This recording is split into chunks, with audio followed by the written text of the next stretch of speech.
la cultura puertorriqueña, natural de Loíza, y un excelente amigo e investigador. Mari Ramos Rosado, una gran investigadora, docente, catedrática en la Universidad de Puerto Rico, como Emanuel Dufrane, y la compañera de departamento, y también fue directora por muchos años del Grupo Carabobo.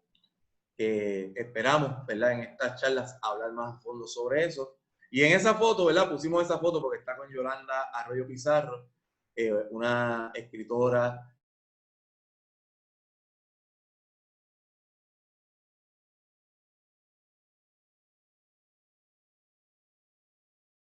que escribe, ¿verdad?, para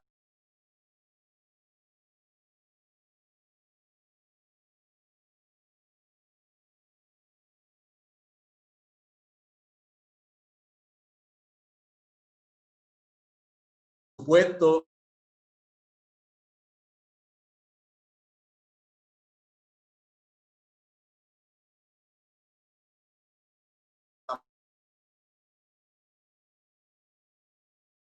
de lectura y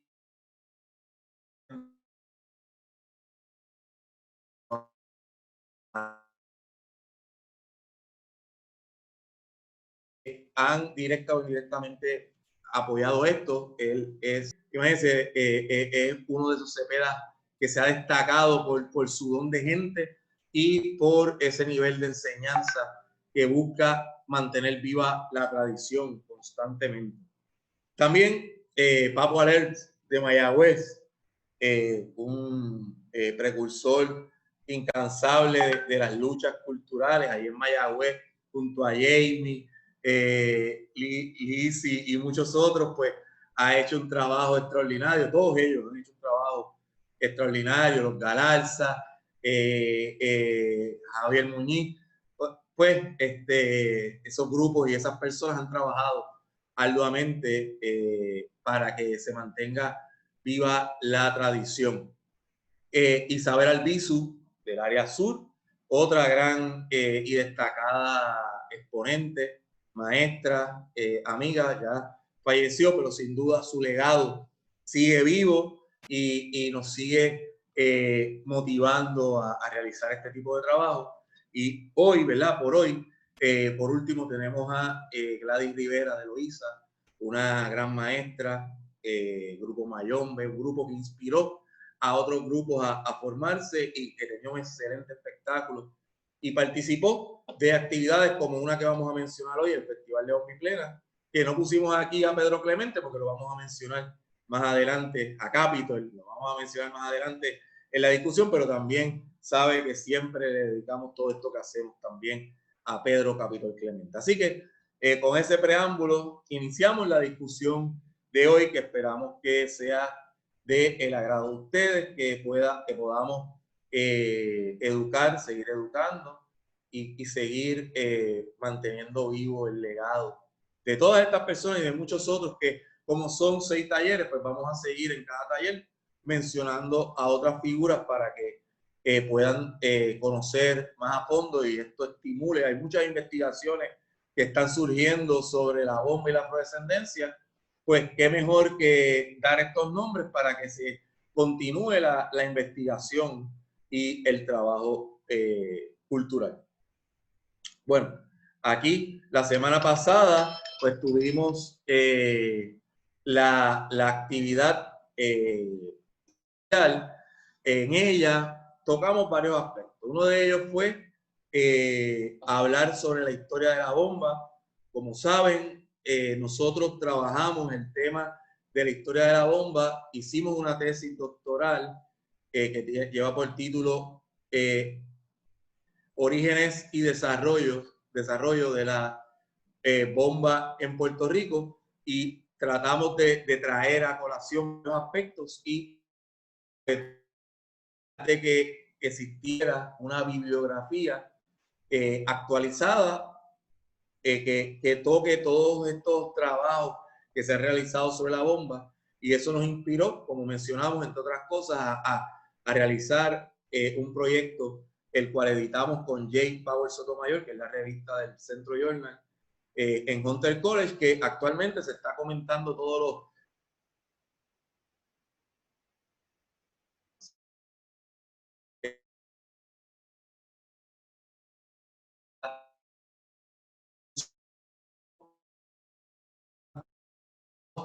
nuevos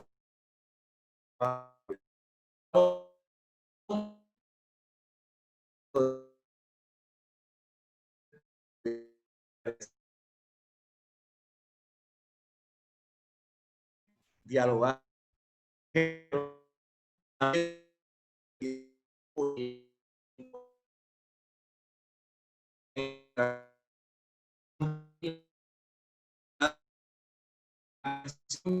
con el continente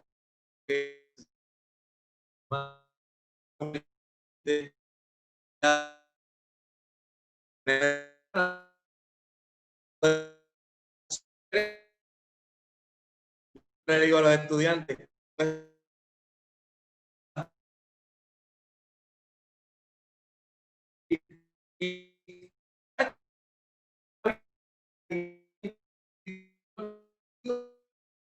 pues háblame de tu mamá.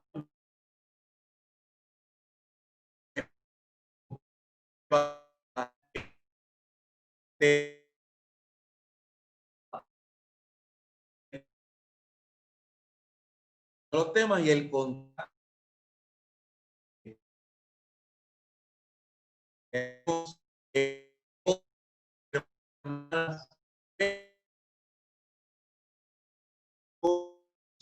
La bomba.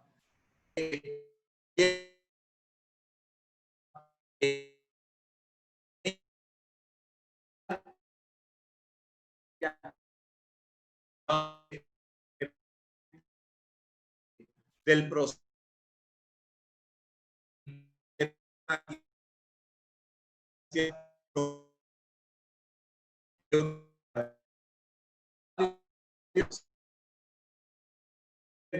esos datos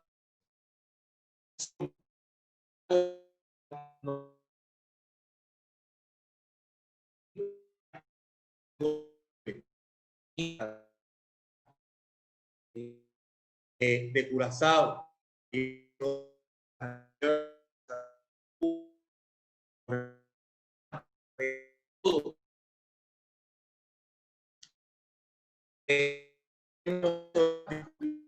también el área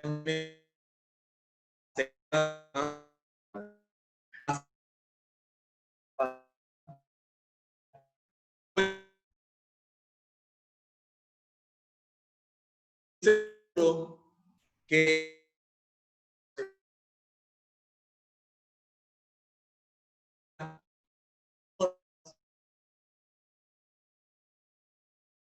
de,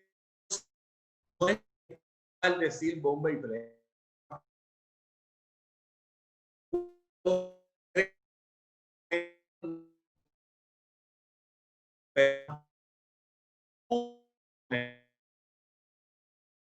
Bomba y plena es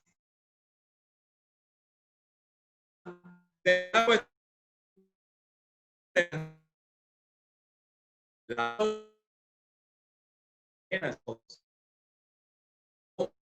surge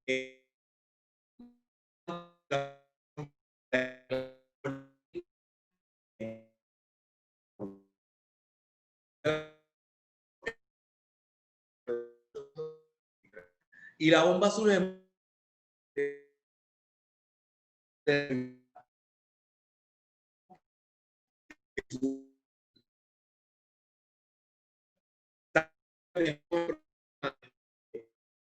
el género de la bomba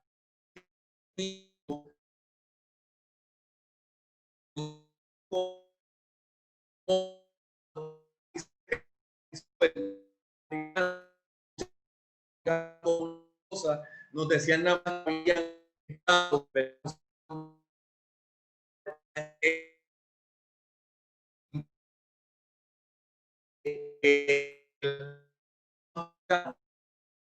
entonces,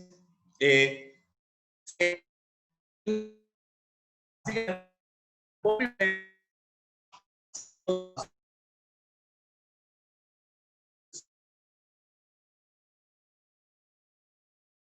la abolición.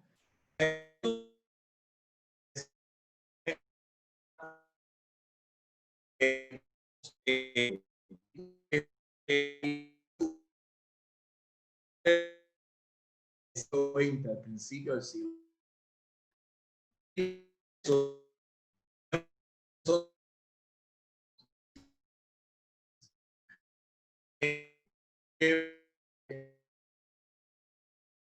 Son dos géneros maravillosos. En el caso de la plena, como mencionamos, es más joven.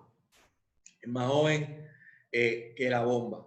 Y eso es importante porque tienen dos realidades históricas que hay que discutir y hay que establecer. Ahora bien, hay grupos que pueden practicar ambos géneros y ritmos. Hay otros que se especializan en solamente uno. Así que una de las razones por las que las personas piensan que es lo mismo es que en un momento determinado habían grupos que practicaban ambos géneros. Pero eso no quiere decir que sea un solo género. Igual que se habla muy poco actualmente, y lo acabo de corroborar en varias clases, sobre el Festival de Bomba y Plena, el original. Las personas desconocen el impacto de ese festival. Así que vamos a hablar un poco sobre este festival que presidido por Pedro Capitol Clemente. ¿Verdad? Vamos a abrir en un momento el espacio para que nos pregunten o nos comenten si están de acuerdo con nuestra perspectiva. Recuerden que esto es mi punto de vista. Por supuesto, van a haber otras personas que van a tener otros puntos de vista, pero los llamamos a la discusión para seguirnos enriqueciendo. Yo creo que de eso se trata, de tratar de que valoremos más nuestra realidad histórica y que lo pongamos en práctica con la investigación, con la práctica, con el conocimiento y sobre todo aprendiendo el fundamento de esta información, de estos géneros de Puerto Rico. Así que, no sé, estoy viendo en el lado de la pantalla, no sé si se puede poner arriba, Débora, la parte donde, la cintilla donde nos vemos, está de lado y no sé si la puedo poner arriba para ver. Yo me imagino que ya eso depende de su computadora porque yo la estoy viendo arriba. No sé. De verdad. No me está tapando nada de la presentación, podemos ver las imágenes completas. No, no, yo también, pero no veo las de la derecha bien. Ahora hay una que no la estoy viendo. Déjame ver si yo... Entiendo, creo que... A ver si me da, ¿no? A ver si me da la opción acá para yo ajustarlo. Vamos a ver. Me da oportunidad de cerrarlo. Está bien. Ahí lo cerré y puedo verla completa. Ahí estamos, Débora. Gracias. Perfecto. Okay. Tú debes ser buena porque tú eres Rivera. Ay, muy bien. Débora trabaja en la Fundación Felisa Rincón de Gautier y nos asiste en este trabajo que iniciamos con mucho amor para dar continuidad a los proyectos que se hacen. Como saben, estamos esto es para efectos históricos, ¿verdad? Cuando vean el video más adelante, estamos en medio de una pandemia.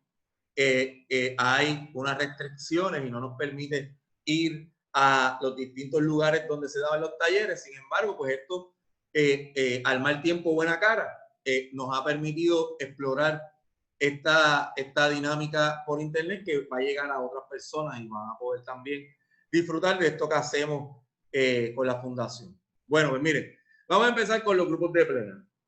Para empezar, ahí vemos los instrumentos, los panderos de plena, son los más conocidos dentro de los distintos instrumentos que ha tenido la plena a través del tiempo y el güiro. A través del tiempo ha habido otros instrumentos, sin embargo, destacamos estos porque una de las cosas que tiene distinta la plena y la bomba es que tiene instrumentos distintos, además de esa realidad histórica. Así que aquí destacamos algunos grupos. Vamos a empezar. A mano izquierda tenemos a Plena Libre, muy conocido por su representación a nivel mundial y como sabemos, Plena Libre es la foto de arriba, a mano izquierda, el grupo nos ha representado muy dignamente a nivel mundial y no es que no hagan bombas en su repertorio, pero su centro, ¿verdad? El foco es la plena, por eso Plena Libre. En el medio tenemos los Pleneros de la Cresta, un grupo que por muchos años surge de la UPR, es interesantísimo, y tocaban y tocan plena con sus instrumentos originales, como llamaba Raúl Román, el amigo Raúl Román, con los instrumentos, la plena cruda, saludos a Raúl. Así que esa instrumentación ellos la utilizaban para crear canciones de protesta, de resistencia, atemperadas a los tiempos, a sus realidades, porque la plena es muy creativa, ¿verdad? Así que los Pleneros de la Cresta, también tenemos a mis hermanos, los Pleneros de Severo, dirigidos por Charlie Pizarro, y los Pleneros de Severo tienen el concepto también de plena cruda, que gusta muchísimo, pero también tienen un concepto de plena orquestada, donde añaden otros instrumentos. Así que los Pleneros de Severo, pues muy queridos.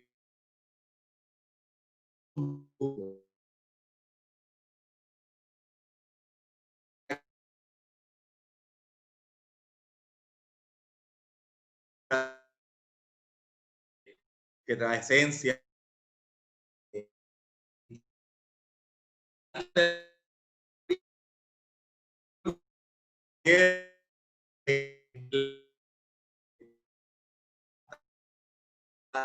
Y muchos más.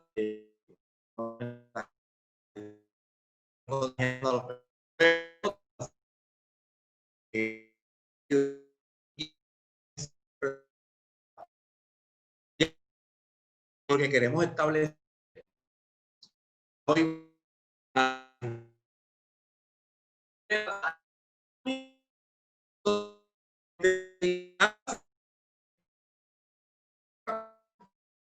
un bongo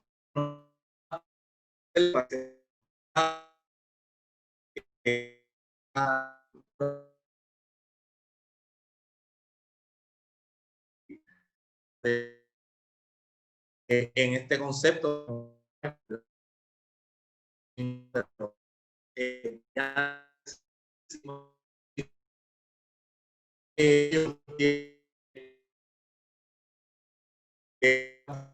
tenemos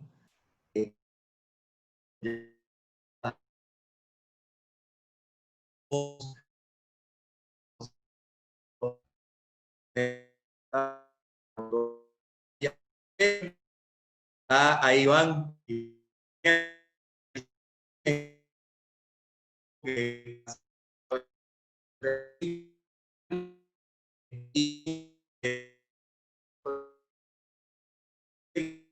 evolucionando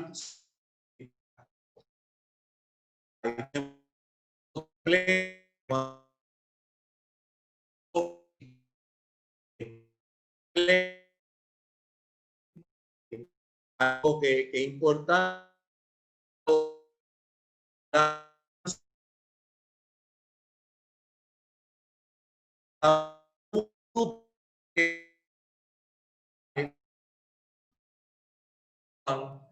eh,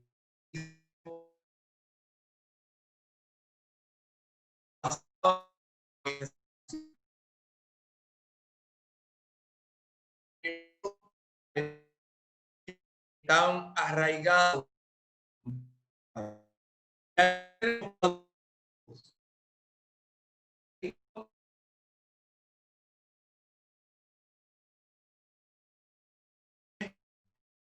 el grupo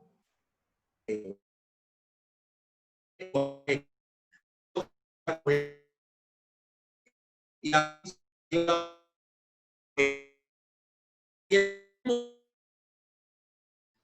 esa estructura en un momento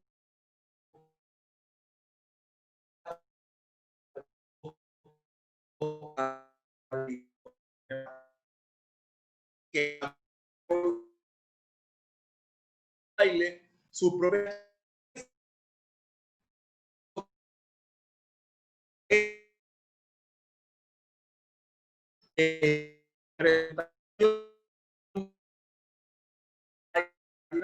utilizan, por supuesto,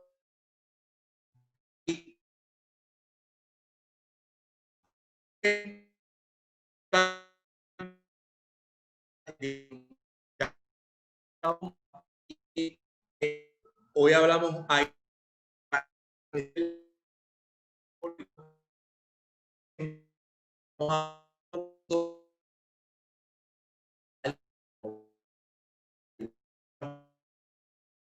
personas que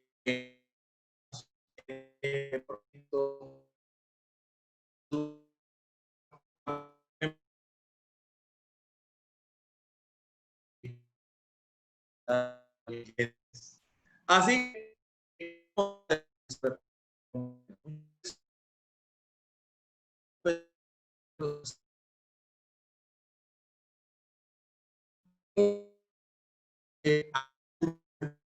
sin embargo,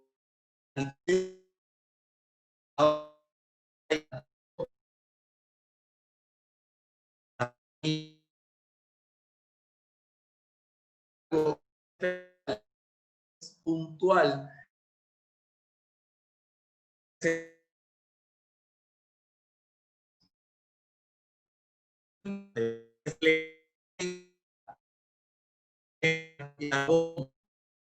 que está conmigo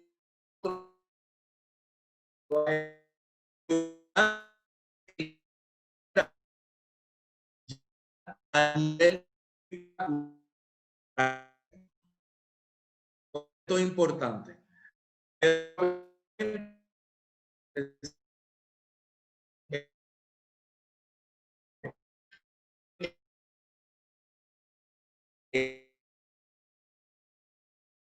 Nosotros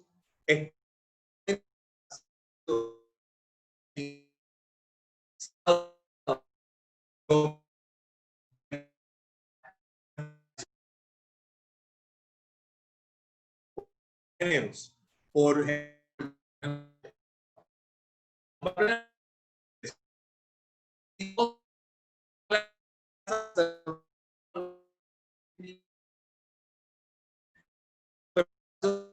se la lleva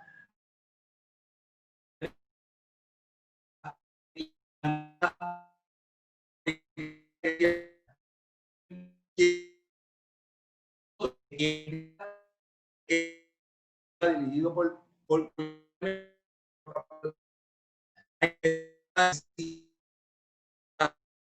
los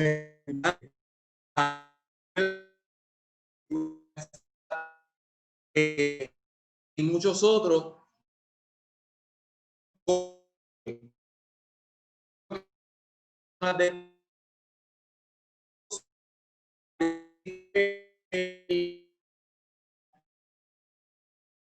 crean un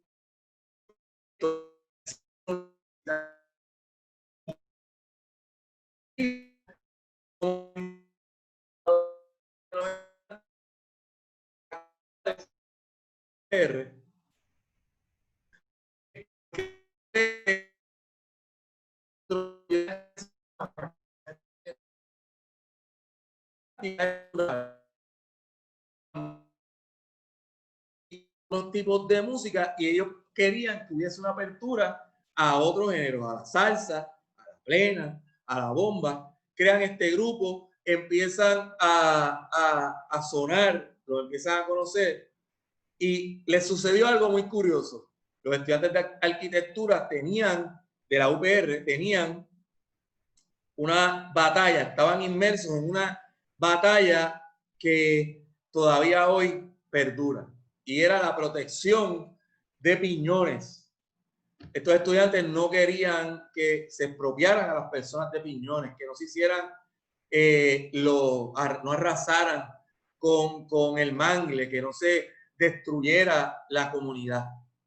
Así que les propone al CUM que realicen el primer festival de bomba y plena en Piñones.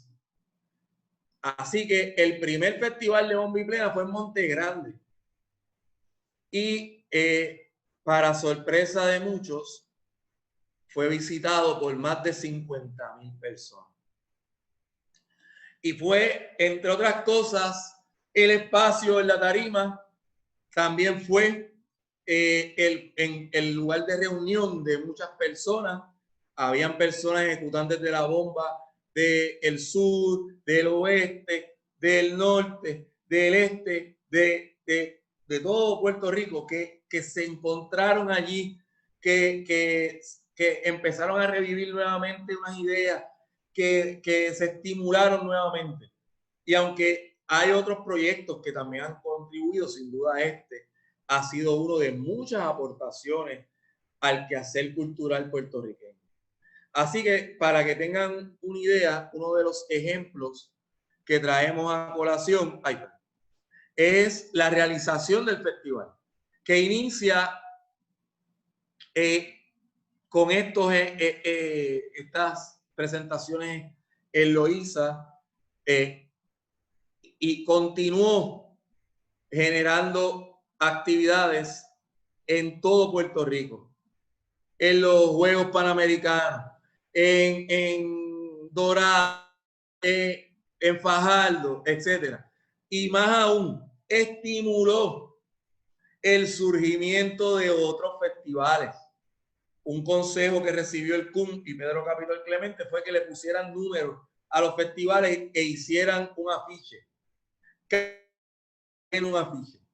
de distintos artistas y que Samuel Lin, David Goitía, José Alicea, Sisto Coto, entre muchos otros. Así que eso es una aportación enorme artística, porque el festival no se limitó a solamente las presentaciones que llegaron a realizarse hasta en el Madison Square Garden, ¿verdad? Y próximamente vamos a publicar algo sobre eso, pero es una aportación enorme. Y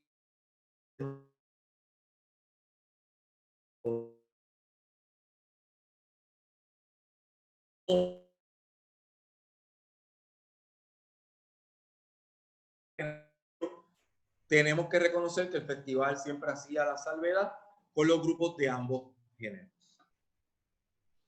Y otra de las situaciones que se dieron con el festival es que no era solamente la actividad de tarima. Además de buscar la asesoría de figuras como Ricardo Alegría, entre muchos otros, también establecían conferencias que iban a distintas comunidades o instituciones académicas. Y ahí figuras muy destacadas de la práctica y educación cultural estuvieron involucradas con el festival. Ejemplos, ¿verdad? El filósofo humacaeño Isabel Zenón Cruz, un defensor aférrimo del tema de la afrodescendencia y la africanidad en Puerto Rico, una figura sumamente importante en esa discusión y que creo que necesita en Puerto Rico más discusión, porque irónicamente es muy conocido a nivel mundial. Y cada vez que ofrecemos un taller, una conferencia y hablamos de esta figura, pues las personas nos dicen que es la primera vez que lo escuchan. Muchos de ellos. Yo creo que uno de sus trabajos cumbre fue Narciso descubre su trasero, y él tuvo que batallar con el crimen, el racismo, los epítetos negativos. Sin embargo, logró dejar un legado contundente y fue un colaborador del festival. También Silvia del Villar. Silvia del Villar, una figura que debemos conocer más a fondo, una persona que aportó grandemente al quehacer cultural puertorriqueño, era declamadora, bailadora, bailarina, maestra, artista, actriz. Bueno, ella era muy polifacética y tenía un conocimiento muy grande, inspiró a muchos, también recibió mucha persecución, especialmente cuando creaba un espacio, se lo cerraban, se lo boicoteaban. Así que fue una luchadora incansable y, como saben, mencionamos a estas personas porque queremos que se anoten, las personas las anoten y busquen más a fondo sobre ellas. Marcelino Canino, de Dorado, Puerto Rico, uno de los primeros conferenciantes del festival, un estudioso de la historia, docente, muy apegado a las publicaciones, al conocimiento, y también fue un colaborador del festival. Y Mari Ramos Rosado, Mari Carabobo, que la mencionamos al principio, como mencionamos, pues dirigió el grupo Carabobo por más de 3 décadas y también fue una de esas conferenciantes y participó en el CUM. También nos ha provisto de mucha información valiosa, porque es una investigadora incansable, y aportó mucho también al festival, entre otras muchas personas, pero yo quiero que vean que con las personas que estamos mencionando, eso debe provocar más búsqueda, porque sin duda esto tiene que ser un foro de crecimiento educativo, y que esto estimule a nuestras instituciones en el país a incorporar estos temas en el currículum. Y Ricardo Alegría, ¿verdad? Que ya lo mencionamos, que fue el primer director del Instituto de Cultura Puertorriqueña, y entre muchas otras aportaciones al quehacer cultural en el país. Muchas de las actividades de las que gozamos actualmente fueron promovidas, impulsadas y protegidas por Ricardo Alegría. Algunos artistas que se presentaron en el festival, mire, ustedes no se imaginan que en ese festival estuvo el Gran Combo, los Primeros del Quinto Olivo, la familia Cepeda, Paracumbé, los hermanos Ayala, Lucecita Benítez, Ruth Fernández. Se ha hecho una difusión, ¿verdad?, en los medios. Aquí traemos algunas de las instancias más recientes, ¿verdad? Programas en WKQ Radio, visitas a programas como Fuego Cruzado, que por lo general no tiene personas allí, y permitió que Pedro Capitol Clemente y este servidor, Maricruz Rivera, estuviéramos promocionando allí promociones, ¿verdad?, de otros programas que en las actividades, presentaciones, en la Corporación Piñones Integra, entre muchas otras, ¿verdad? Ahí está Restauración Cultural, nuestro grupo. Majestad Negra, entre muchos otros, ¿verdad? Que han participado y que han enaltecido la tarima, pero con esto queremos destacar que la actividad del festival no se limitaba a la tarima, también tenía la faceta educativa, se traía la gastronomía, habían artesanías, y todo esto, saben que es un modelo que han seguido utilizando otros, el formato, ¿verdad? Otras agrupaciones para crear sus festivales, y ha estimulado también a hacer otros con cambios. Y vemos festivales en todo Puerto Rico y hasta en Estados Unidos. Hay un festival incluso en la Florida, y otros que tienen otras vertientes, pero que también se estructuran como el Bombazo Fandango, el Bomplenazo en Nueva York, Bombazo Fandango en California. O sea, hay muchas actividades que están haciendo este formato donde hay tarimas, se invita a la población en general, se va a las comunidades, se va a las escuelas, y yo creo que los gestores, las gestoras y las personas comprometidas han puesto un pedacito, ¿verdad?, de contribución para que esto siga creciendo.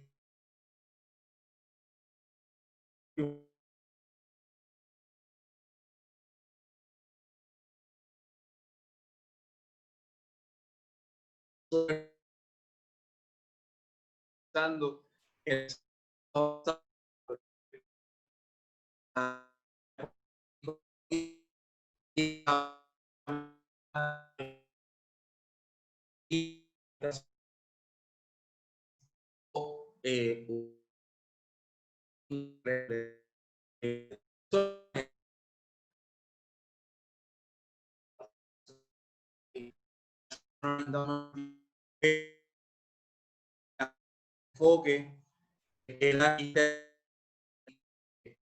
uno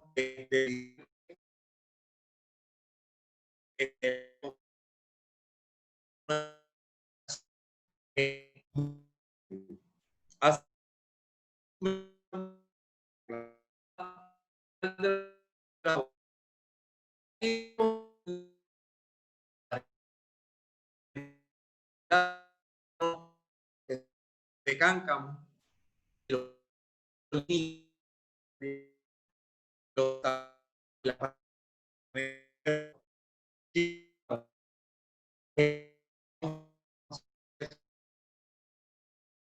con distintas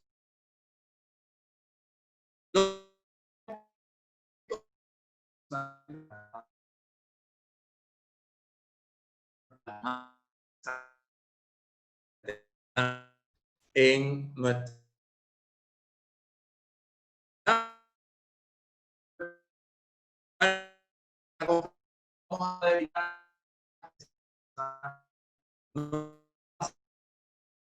como pasa con las canciones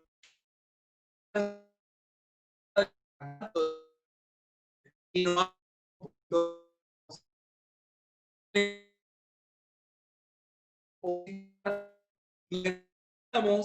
la canción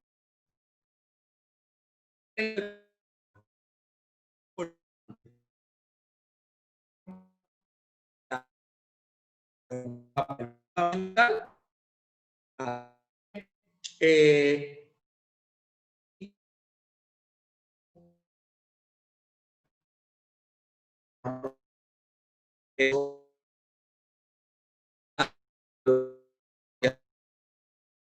por supuesto, tan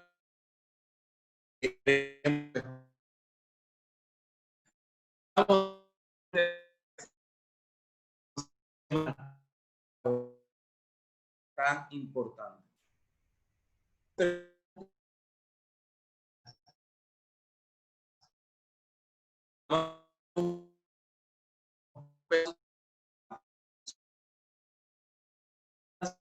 Se llaman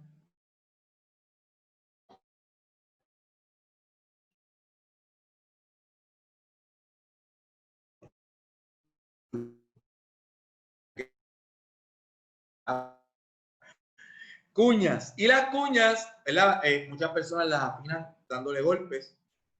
Lo que hacen es que estiran el cuero a la anilla y eso logra que se dé la afinación del instrumento. En el medio tenemos un tambor, barril o bomba que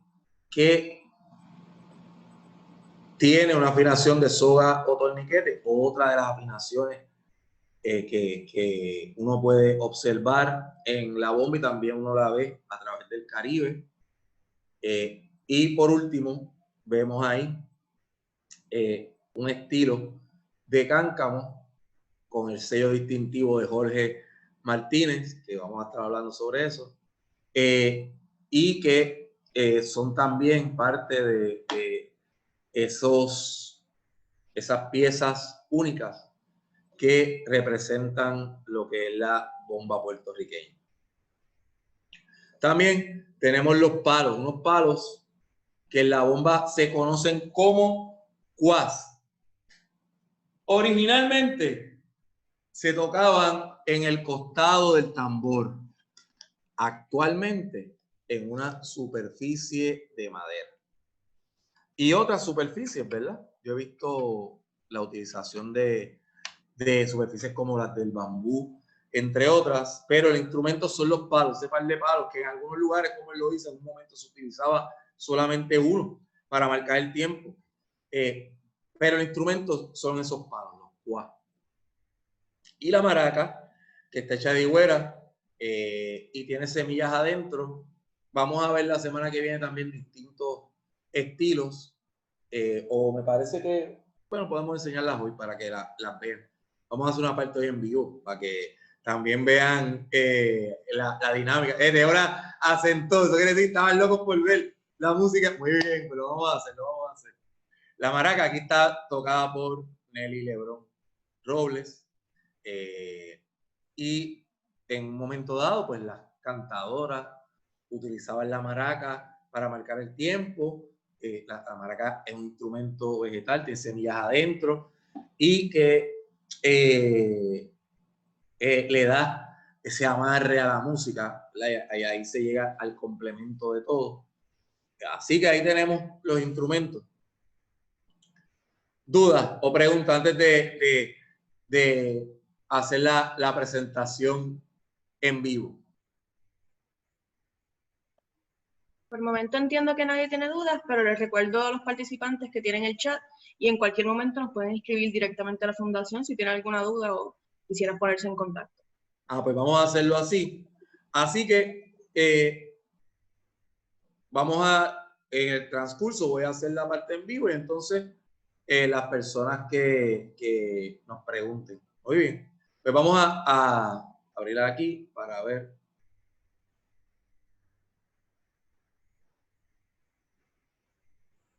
A lo que hacemos el cambio. Les recuerdo que todos los jueves en la página de la Fundación Felisa Rincón de Gautier estamos con este taller de dinámicas culturales aplicadas a la bomba y vean el programa de toda la semana. Toda la semana hay talleres. Así que entren a la página de la Fundación. Bueno, pues vamos a hacer el cambio. Vamos a ver. Tengo que quitar el view para ver el zombie.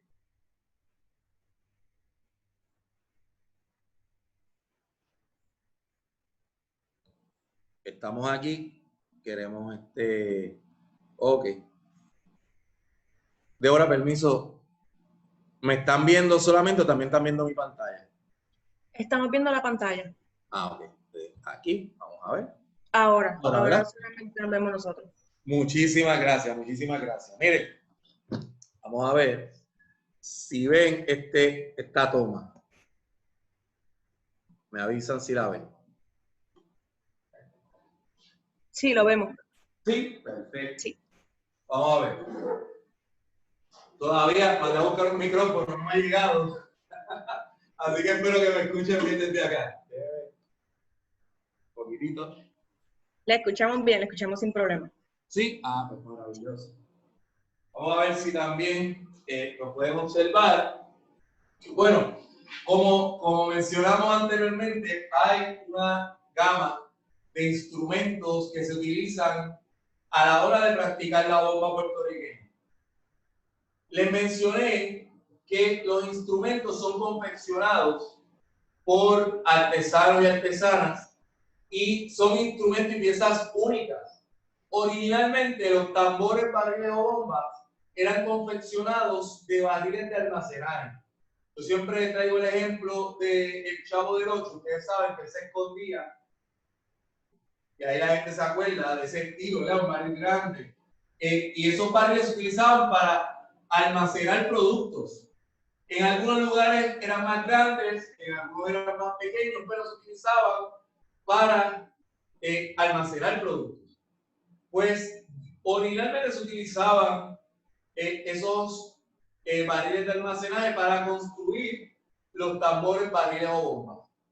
También el instrumento es un membranófono, ¿verdad? Tiene una membrana en la parte superior.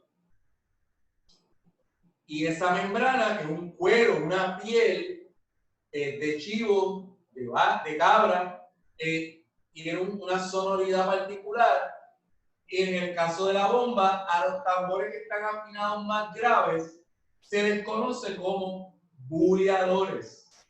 Y los buleadores lo que hacen es que mantienen el ritmo constantemente.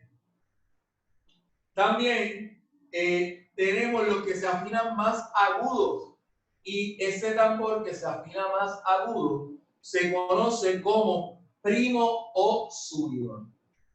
Y la función del primo o subidor es improvisar, pero también tiene una gran función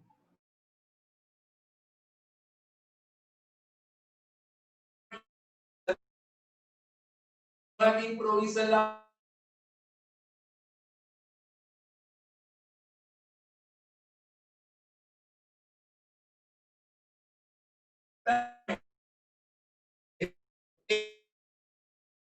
el rítmico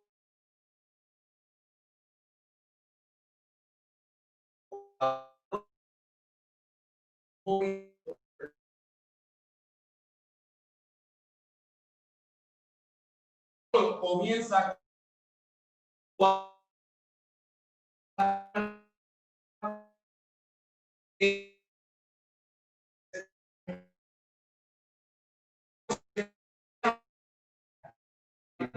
y esa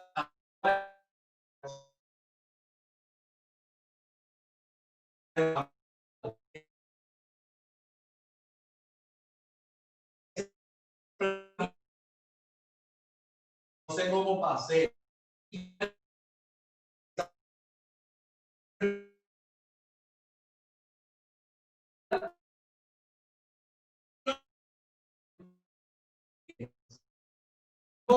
Primo o subidor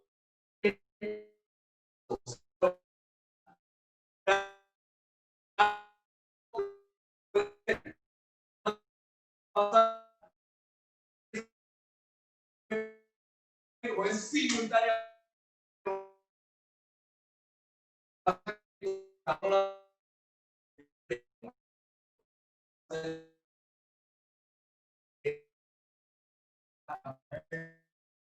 funcionado con fuerza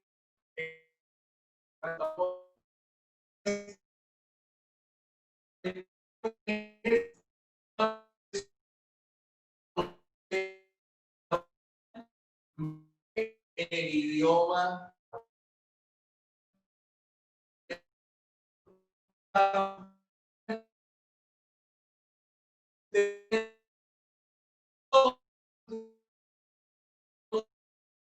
la dinámica del baile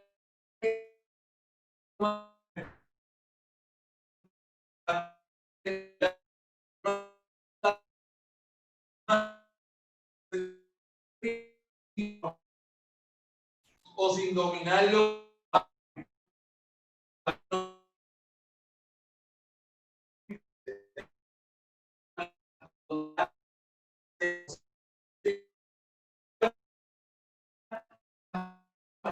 una bomba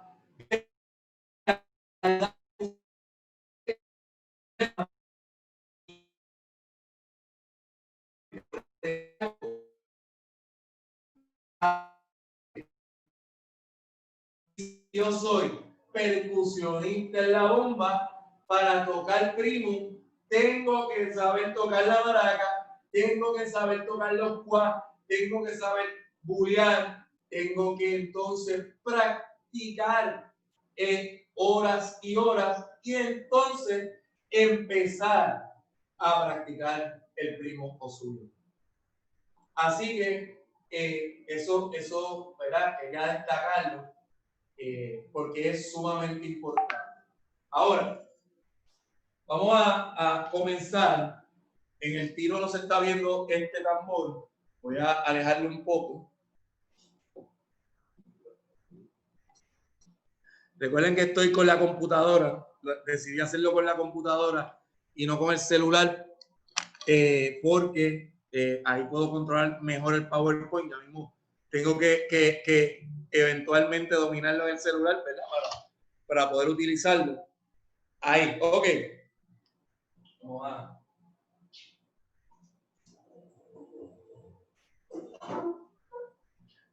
En esta ocasión vamos a arriba. Ahí. En esta ocasión, este tambor que vamos a tocar es un tambor confeccionado por Ángel Papo del Valle, artesano de Carolina, que le mandamos saludos. Ángel Papo del Valle tiene una trayectoria muy grande a la hora de confeccionar los instrumentos, pero también es percusionista, incluso fue percusionista de Silvio El Villar, así que una figura muy valiosa en el quehacer cultural puertorriqueño. Y este tambor de vino, realizado por él, nos va a llevar a conocer unos elementos. Miren, para que tengan una noción, la semana pasada una persona nos preguntó si la bomba era un género, y yo les mencionaba que la bomba tiene una familia de ritmos. Así que como tiene una familia de ritmos, yo lo considero más que un ritmo, el ritmo de la bomba, ¿verdad? Que como se dice, el ritmo de la bomba, yo prefiero decir un género para que la gente tenga la noción que tiene una familia de ritmos, tiene más de un ritmo. De hecho, en un momento determinado todo el mundo o muchas personas decían que el ritmo de la bomba está yo mismo, pero porque uno va creciendo y dándose cuenta de que cómo es el entendimiento de las personas. Y el entendimiento es, mira, porque tiene una familia de ritmos. Vamos a mencionar algunos de ellos. El cicano.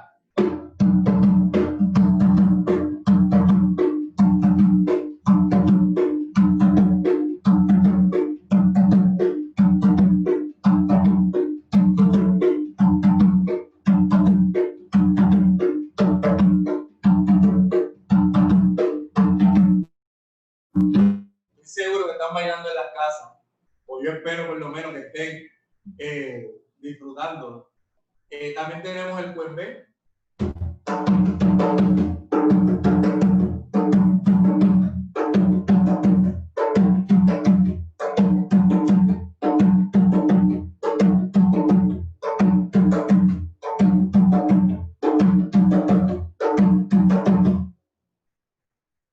Tenemos el holandés.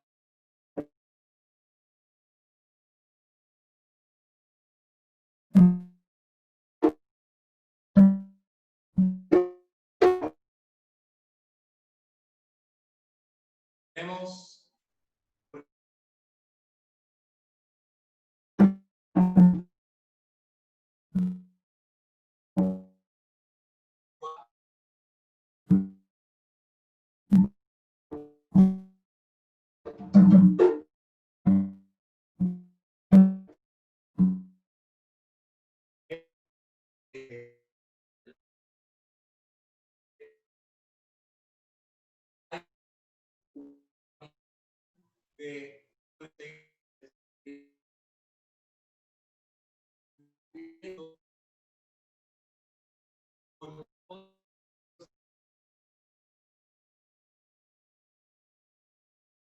contagió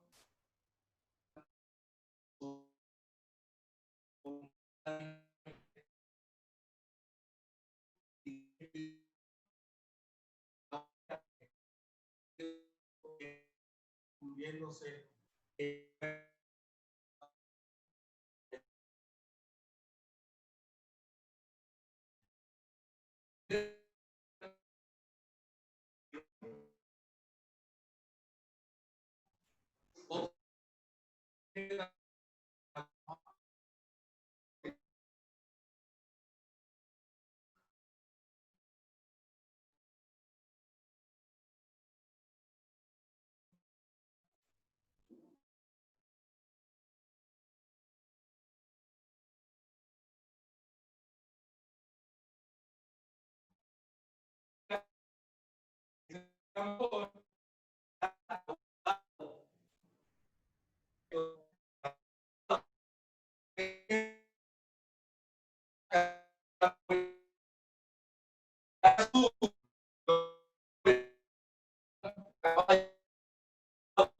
uno encima de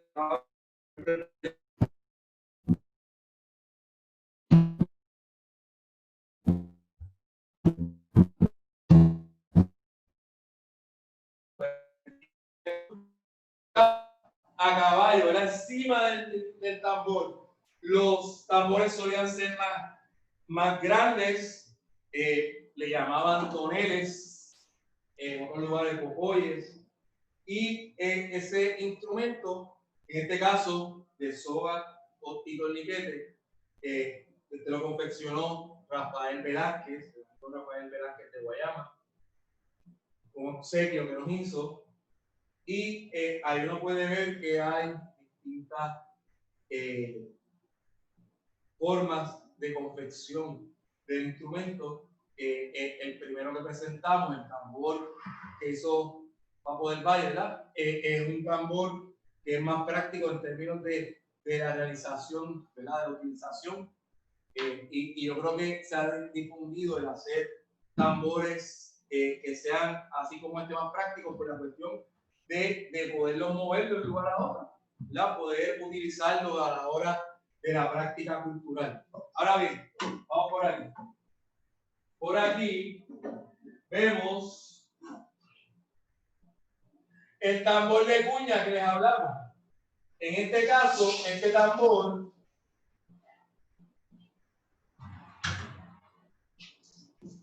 confeccionado por Rick Anqueira tiene las cuñas. Él lo hizo bastante rústico, la madera, pues se ve como la madera de los barriles, porque está bastante rústico y tiene en la anilla tiene un bejuco. Rick Anqueira trabaja mucho con Juan Puente, un artesano de Loíza, a quien le mandamos saludos, que Juan tiene una trayectoria de muchos años confeccionando todo tipo de tambor y todavía sigue trabajando ese tema. Y ahora bien, los cuas. En el caso de los cuas, pues tenemos los más rústicos, ¿verdad? Hechos de bejuco. Los más recientes, hechos ya de palos de batería, de timbal, porque se utilizan, ¿verdad?, a la hora de ejecutar los palos. Y otros, ¿verdad?, que se suman a estos de palos de escoba. Así que la bomba, el reciclaje es sumamente importante y se utilizaba el barrilito, originalmente, como les dije, era en el costado del tambor, actualmente en superficies también como la bambú, ¿verdad? Pero el instrumento son los palos. Voy a mostrarles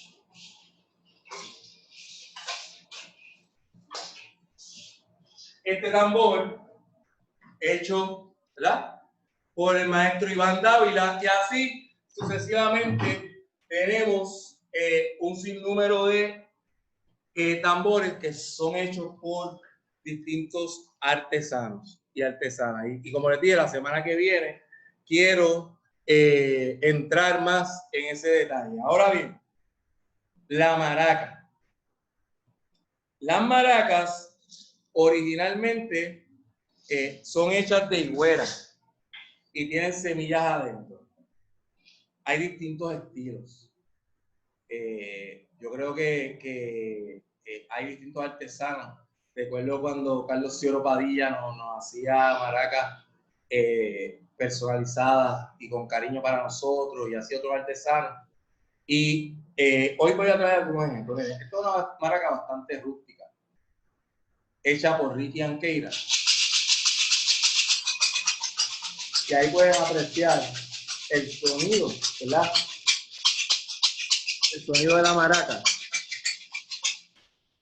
Es un sonido muy particular porque tiene semillas adentro. Sin embargo, con el tiempo, eso ha ido evolucionando. Miren esta maraca.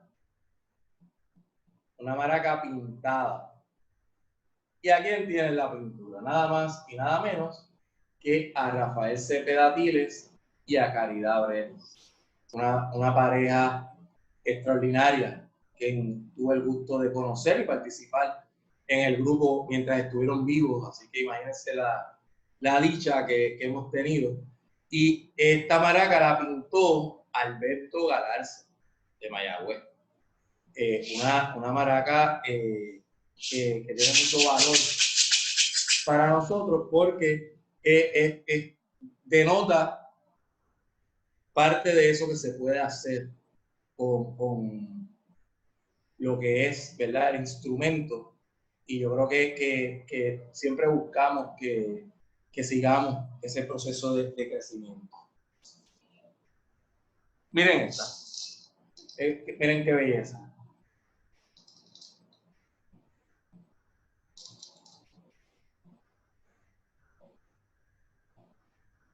Una maraca realizada por el taller Kenuati de Mayagüez.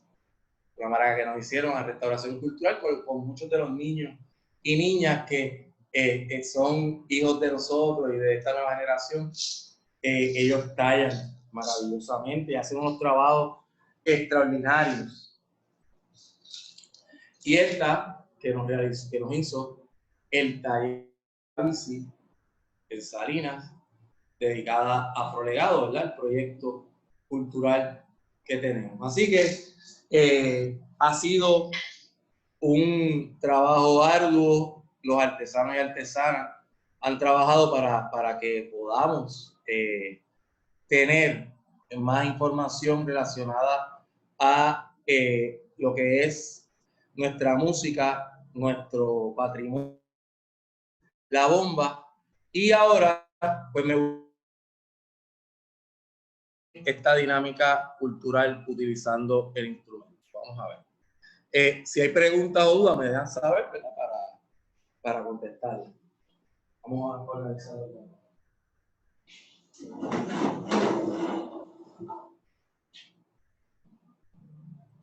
Nos vemos aquí. Sí.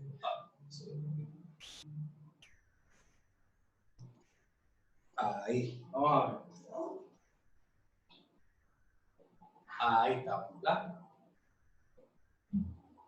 Bueno, vamos a dialogar un poco sobre los componentes de la bomba.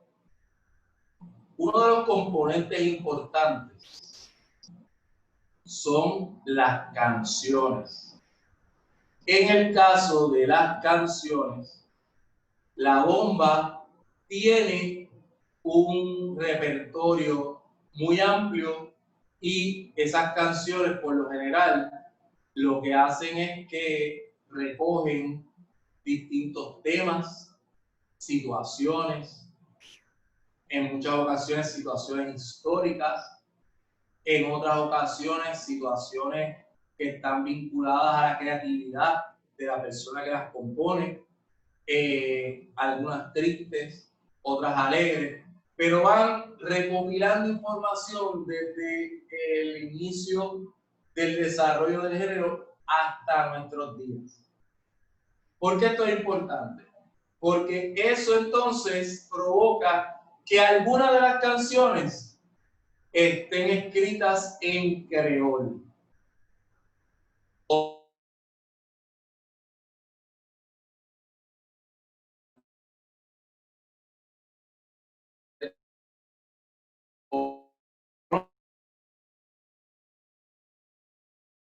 De la bomba.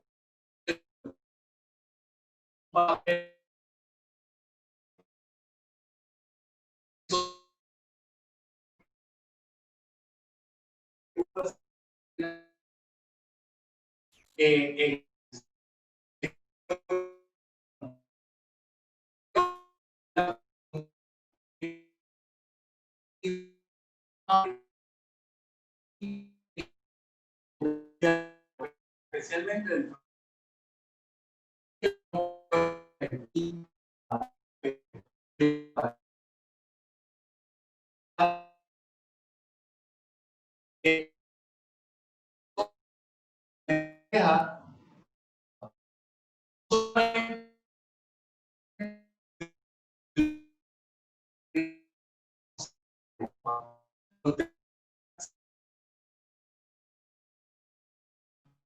va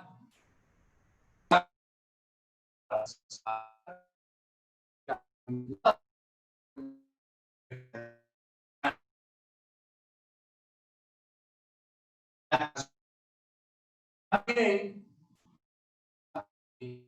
por eso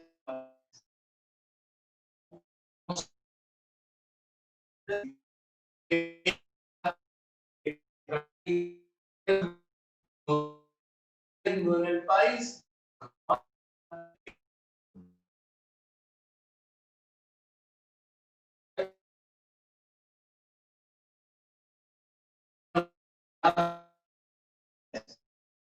yo creo que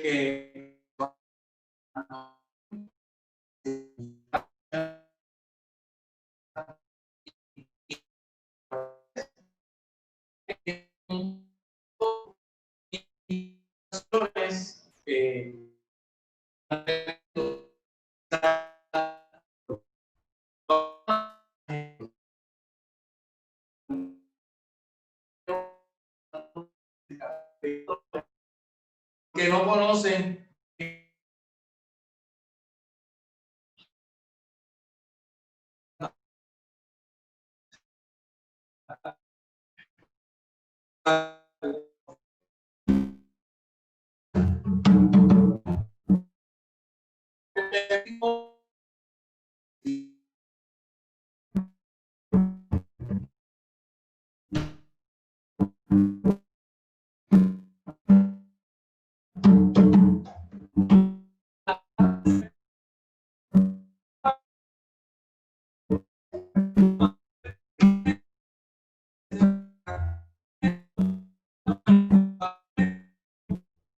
esta canción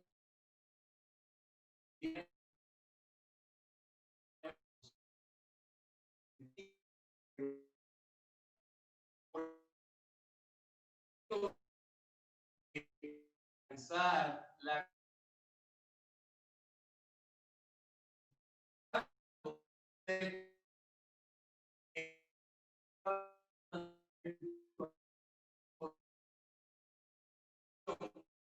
yo tenía un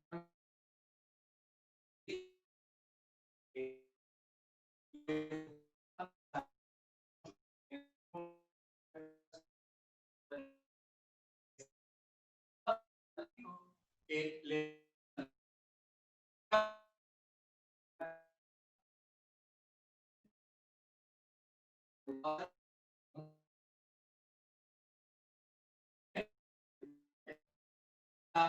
la ruptura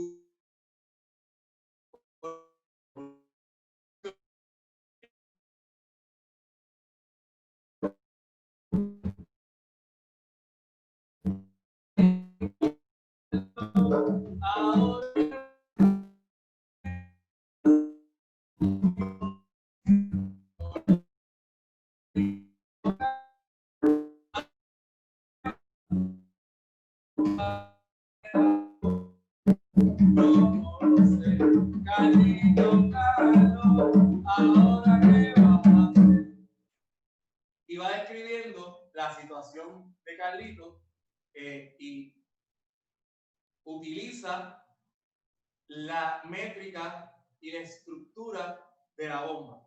¿Y cuál estructura? Verso y coro. Verso y coro. En la bomba, la persona que canta se llama cantadora. De un varón, cantador. Y empieza, por lo general, con un verso y luego el coro le contesta y dependiendo de la canción, ¿verdad? Se dan esas dinámicas. Pero es verso y coro, es responsorial. Y ese verso y ese coro se mantienen hasta el final de la canción. Si usted no ve esa estructura, pues, no quiere decir que no se hagan otras estructuras actualmente, sin duda. Dentro de la práctica hay muchas personas que crean otras estructuras dentro de su proyecto, dentro de su iniciativa, dentro de esa estructura que se atempera al grupo que le está haciendo, que puede hacer fusiones, que puedan hacer otras cosas. O sea, ya la bomba ha evolucionado, pero originalmente era verso y coro, verso y coro, ¿así? Otras canciones así como en Yubá.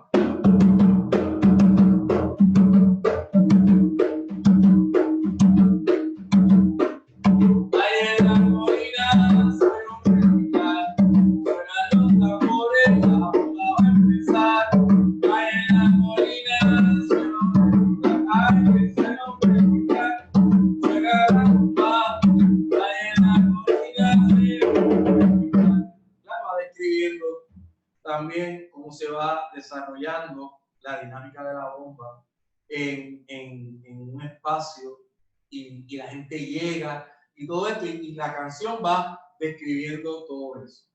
Y eso se va dando, por supuesto, acompañado de los cuales los buleadores, ¿verdad? Y la maraca. Así que ahí tuvimos un poco de esa discusión y me gustaría saber si hay dudas, preguntas sobre ese particular. Comentarios.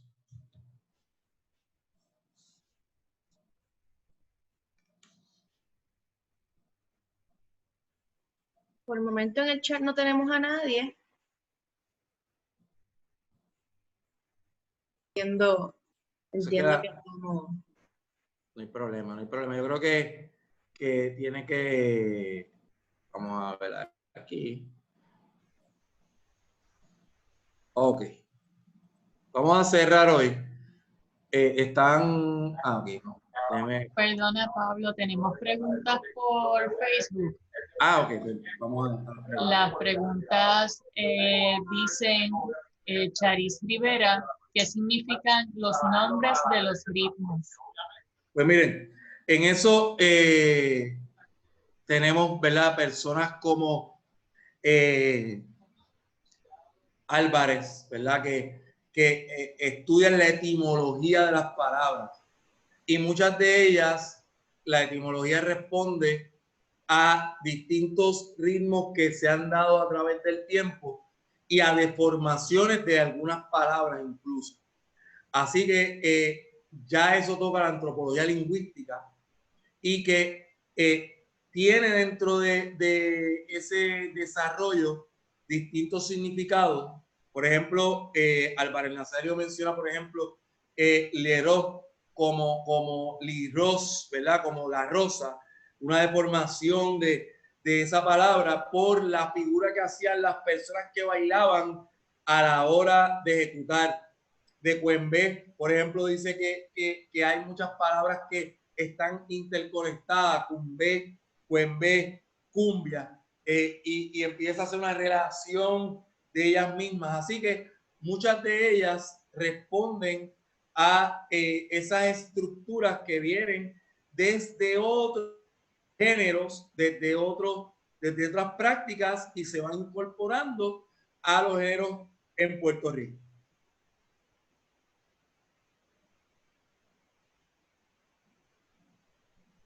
¿Algunas otras preguntas?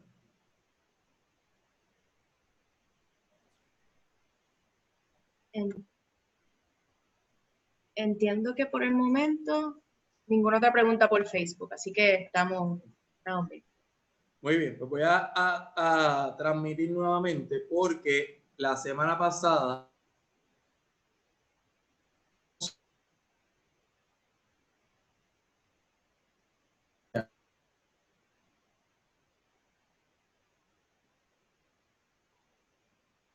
lo que dice activismo. Sí. Ok. Pero también vemos las otras, ahora vemos solamente la... Gracias. Bueno, nos quedan varios minutos y no quiero dejar pasar esta parte tan importante.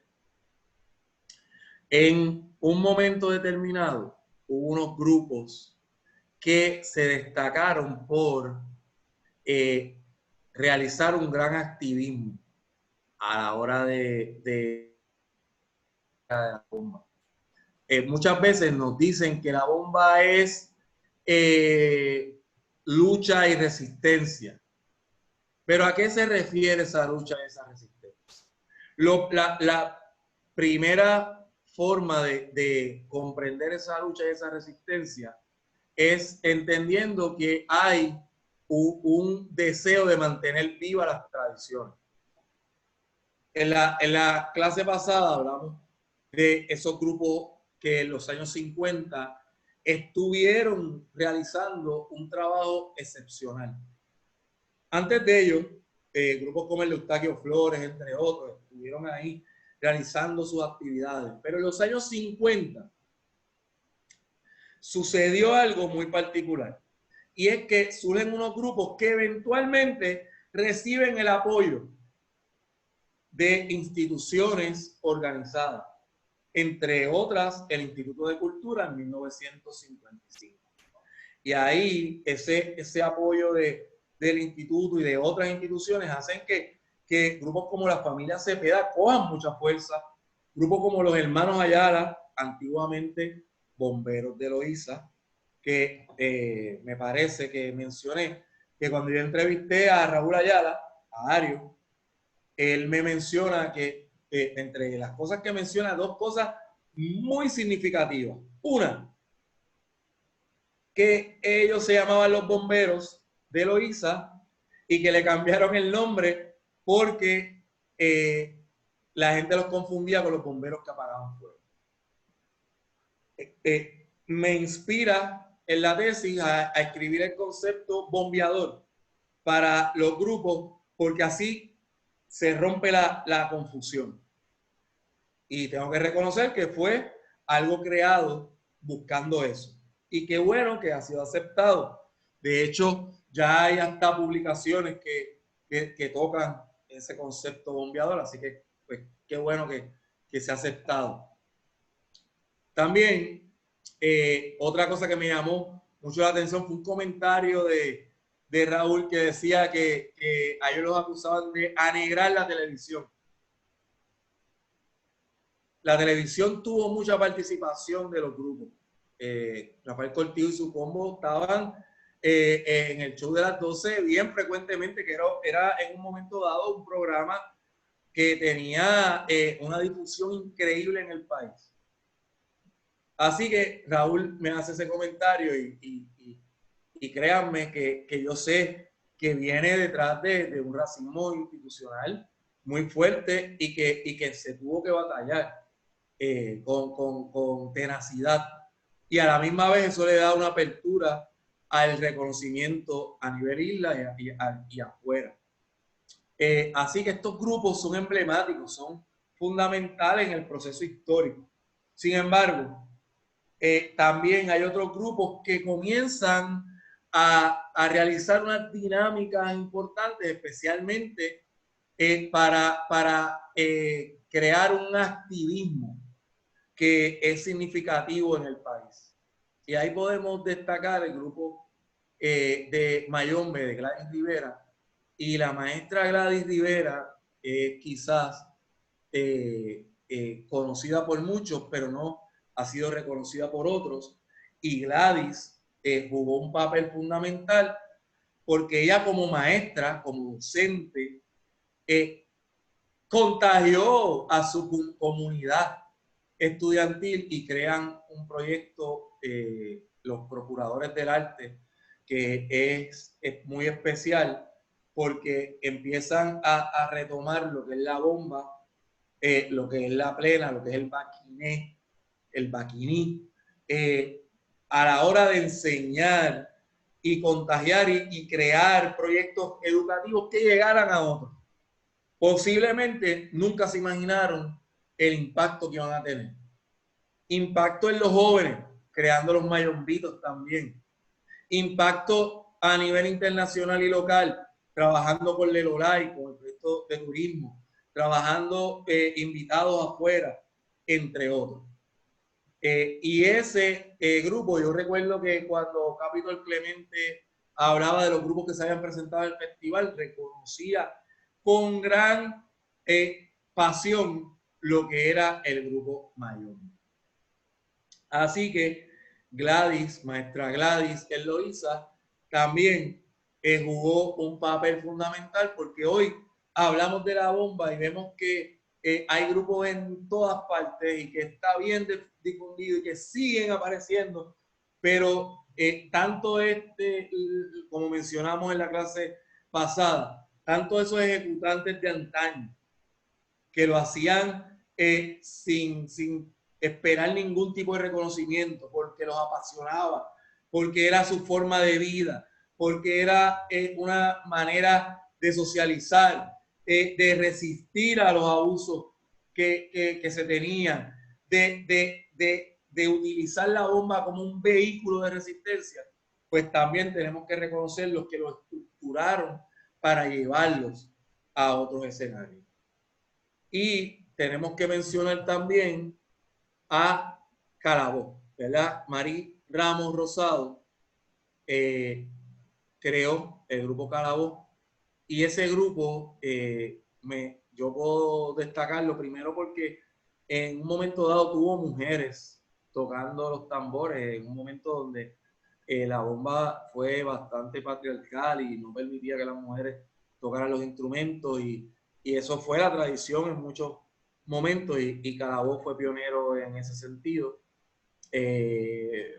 Después de ahí yo seguí viendo otras mujeres practicando la percusión de bomba, que no eran muchas. Recuerdo a África, en una ocasión a Tata Cepeda, entre otras, y ahora pues hemos visto que eso ha sido un cambio drástico, primero con los grupos mixtos que tienen hombres, mujeres tocando, y grupos de solamente mujeres que hay en Estados Unidos y en Puerto Rico, y que más adelante lo vamos a discutir más a fondo, porque faltan todavía 4 talleres más, así que vamos a discutir eso. Ahora, no podemos olvidarnos de grupos como Paracumbé y ese legado maravilloso, el grupo Bambalué, el grupo de Félix Arduén, el grupo Huaybaná, de Ángel Luis Reyes, y muchos otros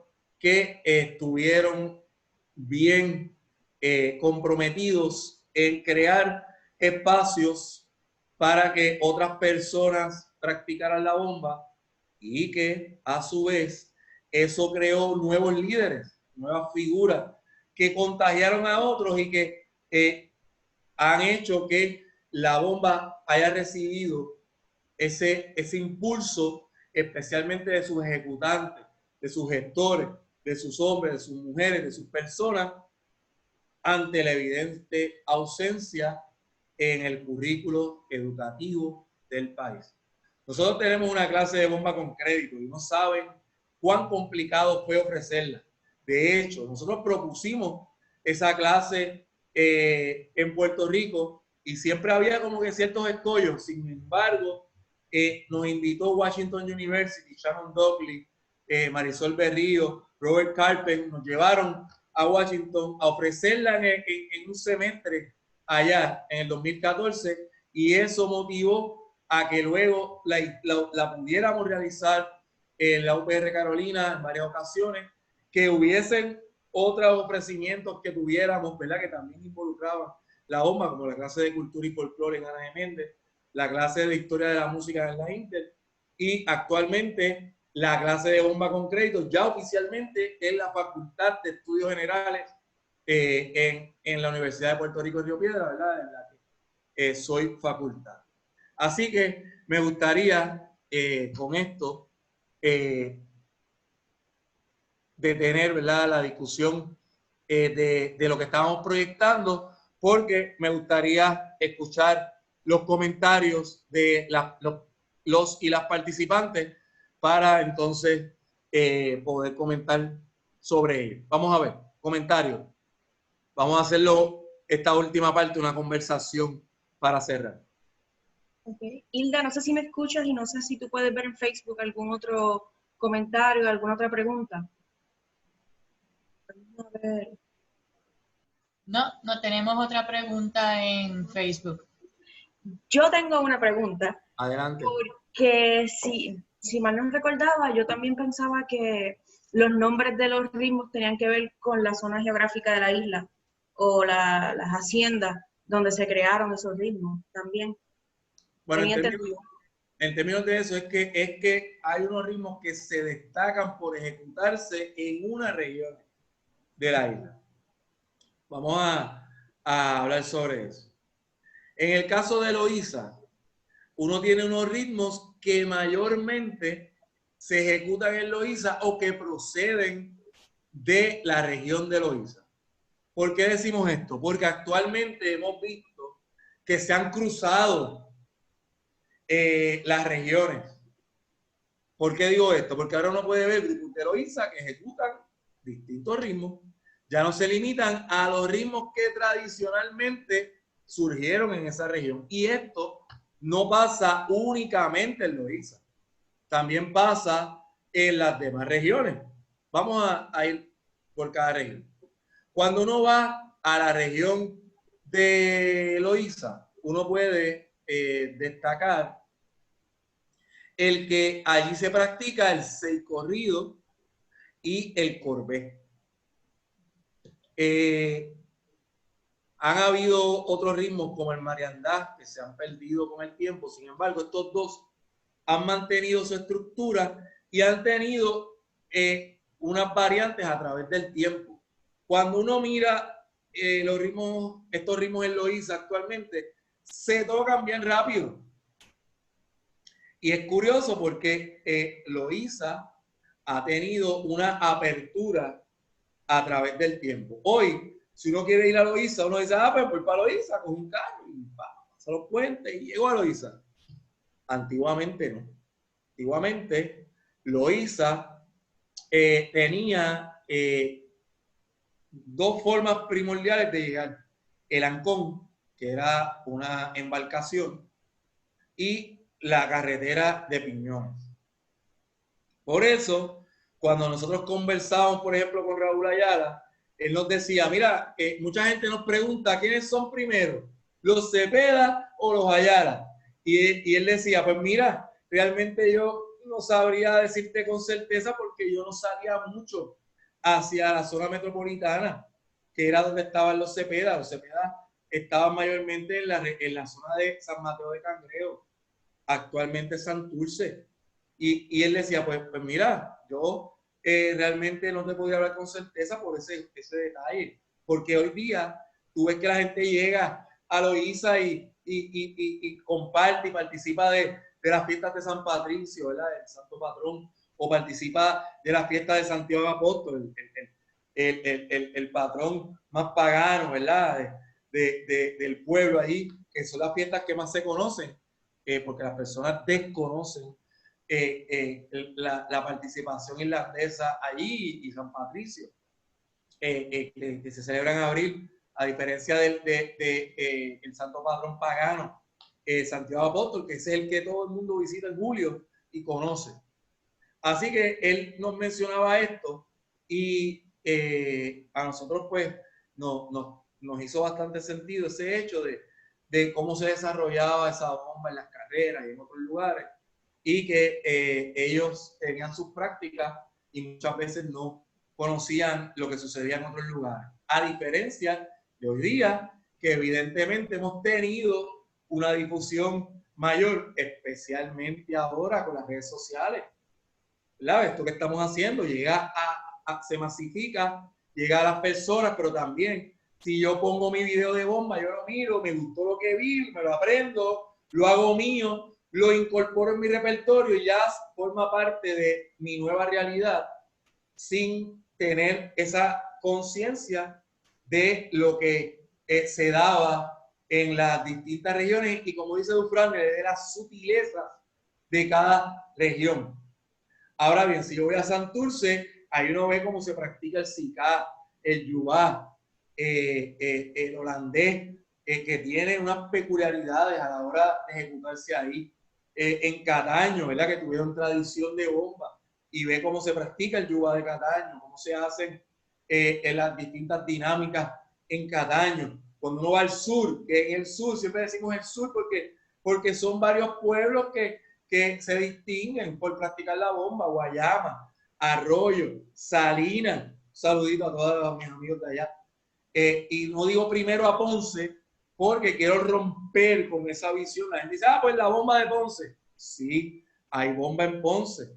Pero cuando hablan de los géneros de Puerto Rico folclóricos y afrodescendientes y de herencia africana y todo lo demás, pues Ponce se destaca por la plena, por el surgimiento de la plena allí. Y hay que hacer la distinción. Pero también contaban con una tradición de bomba.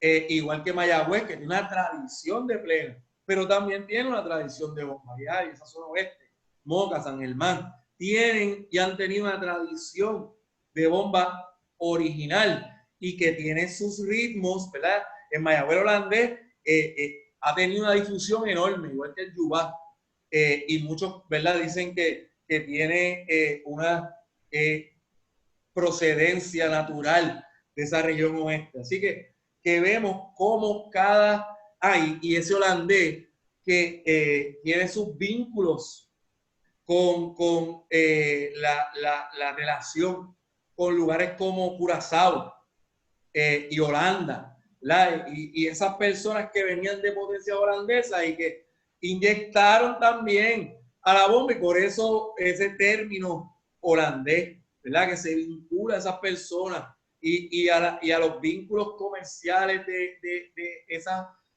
haciendas que tenían vínculos con Holanda, con los holandeses, con los de Curazao y con las personas de Holanda. Así que uno puede, a través de la bomba, tener un entendimiento de lo que se refiere a las migraciones que hemos tenido y que han sido muy poco discutidas.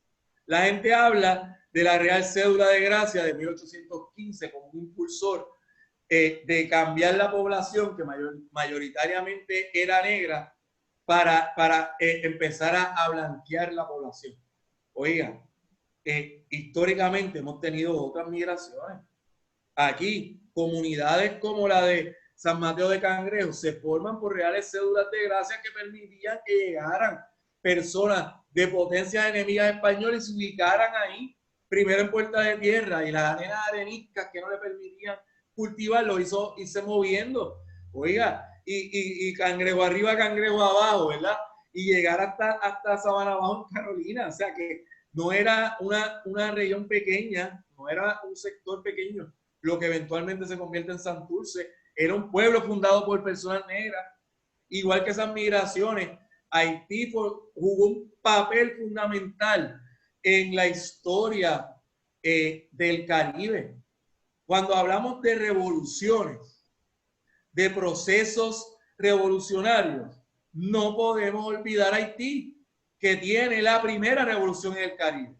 En América tuvimos la revolución de Estados Unidos de las 13 colonias y después la de Haití.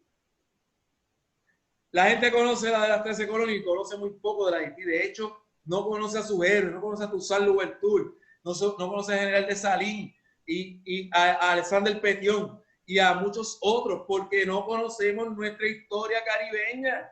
Nos hacen mirar hacia otros lados.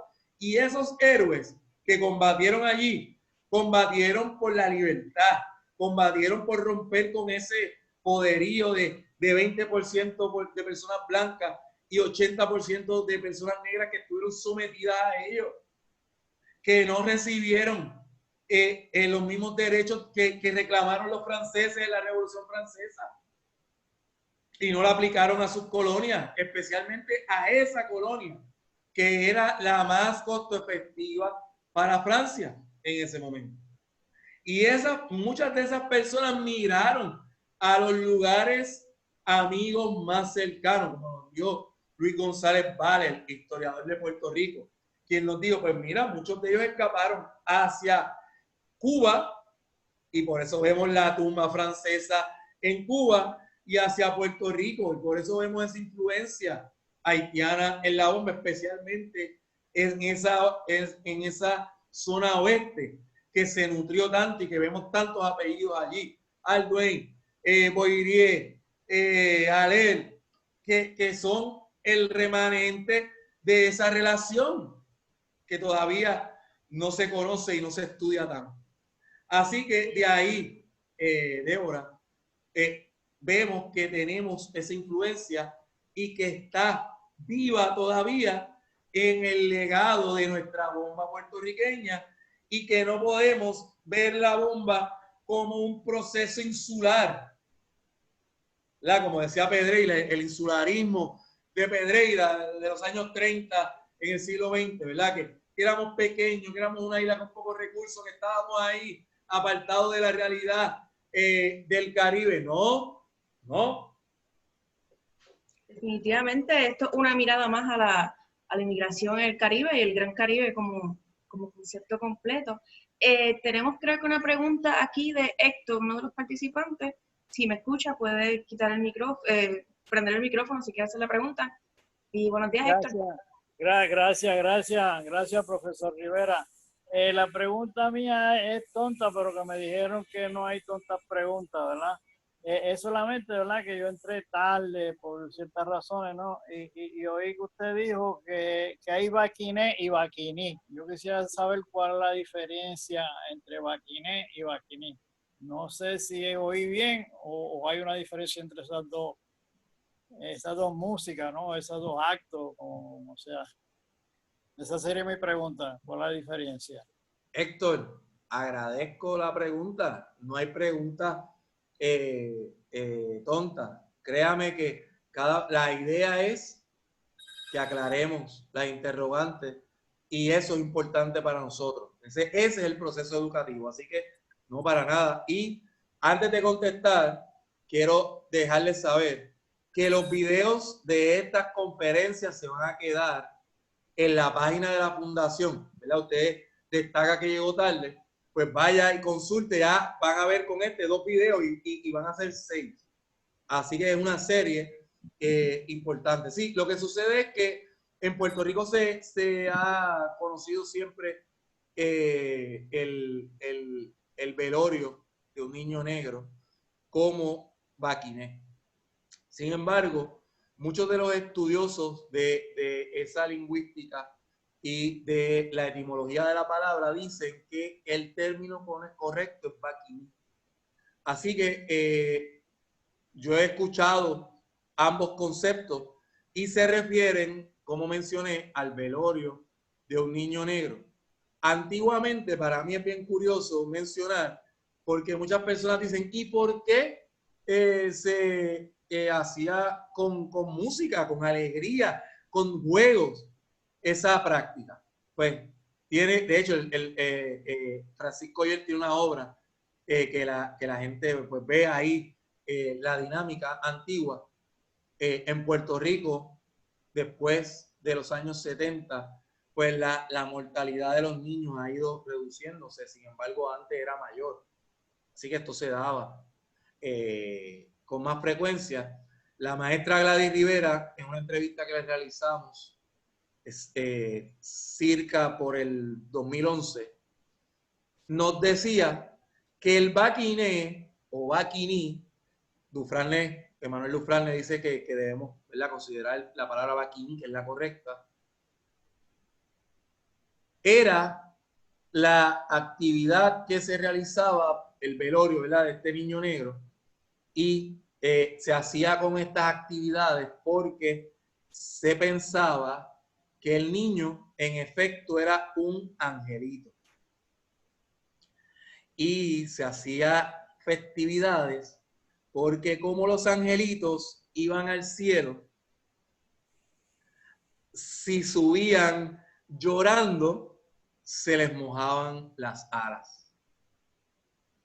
Y para nosotros hoy, pues, ¿verdad?, tenemos otras visiones, pero imagínense ustedes, en los años 50, en los años 40, usted en una actividad que es dedicada a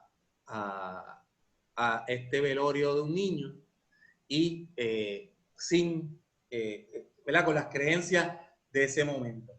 Y esto, ¿verdad?, aunque es una práctica que tiene elementos de culturas, ¿verdad?, que vienen de España, de África y todo lo demás, nos parece importante porque se han ido perdiendo esas tradiciones y la gente pues deja de conocerlas. Yo los otros días hablaba que Héctor Vega Drubén mencionaba en sus escritos, los rosarios cantados, ¿verdad? Y entraba en los rosarios franceses, que aquí se ejecutaban mucho y que tenían un elemento de tradición afrodescendiente, pero cuando hablábamos de ellos, pues las personas decían ¿qué es eso? Porque no conocían las tradiciones. Muchas veces conversando con nuestro gran amigo Tato Conrad, ¿verdad?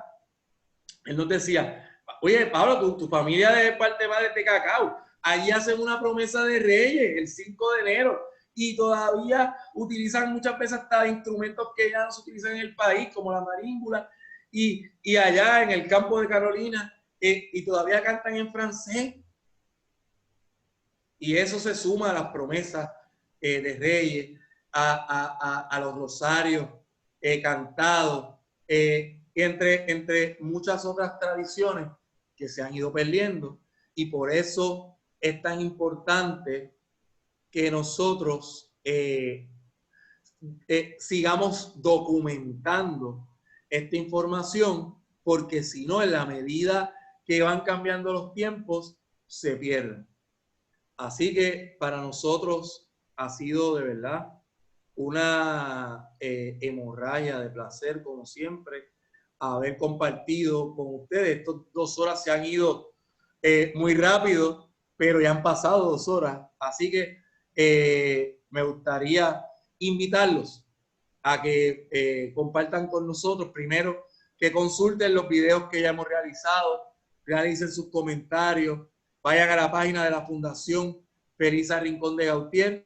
Estas actividades son gracias a la Fundación y también con una subvención del Fondo Framboyán, pero la Fundación ha estado, ¿verdad?, por muchos años realizando este tipo de talleres y ahora nos incorporamos a la parte cibernética y están ahí no solamente nuestros talleres, sino todo lo que se está ofreciendo en la semana. Si les interesa, denle like a la página, busquen la página y ahí hagan contacto con los seres humanos maravillosos que ahí trabajan para que puedan unirse y compartir esta experiencia cultural. Los dejo con Débora Rivera, que tiene unos comentarios relacionados a la Fundación Felisa Rincón de Gautier. Este servidor, Pablo Luis Rivera, le da las gracias desde Afrolegado aquí en Villa Nevares. Muchas gracias y nos vemos el próximo jueves. Débora, tus comentarios. Nos vemos también el próximo jueves. Les invito a que sigan en la Fundación, como mencionó el doctor Pablo Luis, que tenemos todo el calendario de las próximas actividades y talleres. Son todos relacionados a la cultura puertorriqueña también. Y cualquier duda que tengan, se pueden comunicar a nosotros por correo electrónico o por Facebook. Los videos también van a estar disponibles en el canal de YouTube de la Fundación. Toda esa información la van a encontrar en Facebook también. Si tienen una pregunta, cualquier cosita, sí. Discúlpame, me acaban de enviar un mensaje que si puedes decir el correo electrónico para escribirle. Claro que sí, es museofelisa@hotmail.com. Antes de retirarnos, Pablo, tenemos en Facebook 2 comentarios con pregunta. Es de parte de Norma Ortiz, que nos dice: se enseña sobre los ritmos, percusión y baile. Pienso que hay carencia en las canciones. A veces las canciones se cantan mal porque las aprenden de oído, pero no tienes necesariamente la versión oficial. ¿Qué piensas de eso? Segundo, pregunta también que si hay algún tipo de acercamiento de enseñar bomba en el Departamento de Educación en los cursos de Historia, Música y Bellas Artes. Pues mira, de lo primero, como destacamos, ¿verdad?, en el taller pasado, tenemos la situación de que la bomba mayormente se estructura por tradición oral. Se va pasando de generación en generación. Sin duda, una de las cosas que hace el aprendiz de las canciones es hacer la tarea de escuchar a esos cantadores y cantadoras para ir practicando y consultarla. Yo recuerdo que en varios de los grupos donde hemos participado, la asignación era escuchar los CDs de bomba, ver videos de bomba, llamar a las personas que cantan bomba que tenemos ahí muchas referencias.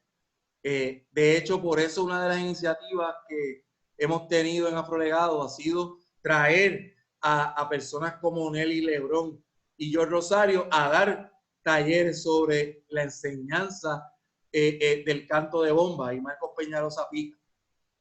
Así que la asignación tiene que ir enmarcada en que la persona tiene que tener la conciencia. Si yo voy a cantar bomba, pues tengo que hacer la tarea de esa búsqueda con todas esas personas que ya tienen el conocimiento para que nos eduquen, para nosotros poder internalizarlo y escuchar todos esos materiales. O sea, aquí el cantador y la cantadora tienen una labor fundamental, ¿verdad? Y es continuar esa búsqueda para la ejecución y dominar las canciones tradicionales antes de incursionar en nuevas canciones, porque las canciones tradicionales tienen una guía y es esas personas que han estado durante años ejecutando correctamente las canciones. En el caso del Departamento de Educación, han habido instancias donde se ha enseñado. Lo que no hay es una estructura que sea permanente. Ahora tenemos un proyecto con la universidad. La universidad va a empezar un programa de afrodescendencia y además de eso tiene unas conexiones que van a llevar a muchas personas a que vayamos a educar a grupos de maestros. Esto no es nuevo. Yo recuerdo el proyecto Tras la Huella del Negro, la mujer negra en Puerto Rico, que se enseñaban a maestros en el departamento de educación en el Centro de Estudios Avanzados y se les entregaba material y traían a las personas de afrodescendencia, de bomba, de plena, de todo. Sin embargo, tenemos que de una vez y por todas romper con un problema que tiene la alternancia de los partidos, que no permite que se quede una estructura fija con el currículo, y también la inconsistencia, ¿verdad? Más allá de los maestros que conocen, se comprometen y hacen su labor, tenemos en contra ese currículo que esperamos ahora impactar y poder replicar eso en todo el país.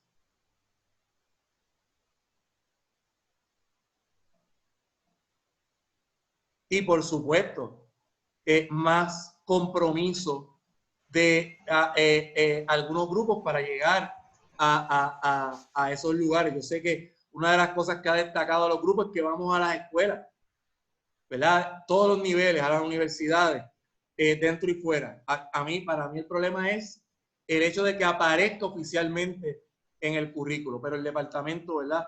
Está ahora mismo tratando de implementar esto que les menciono, con esa combinación de la UPR y otras organizaciones.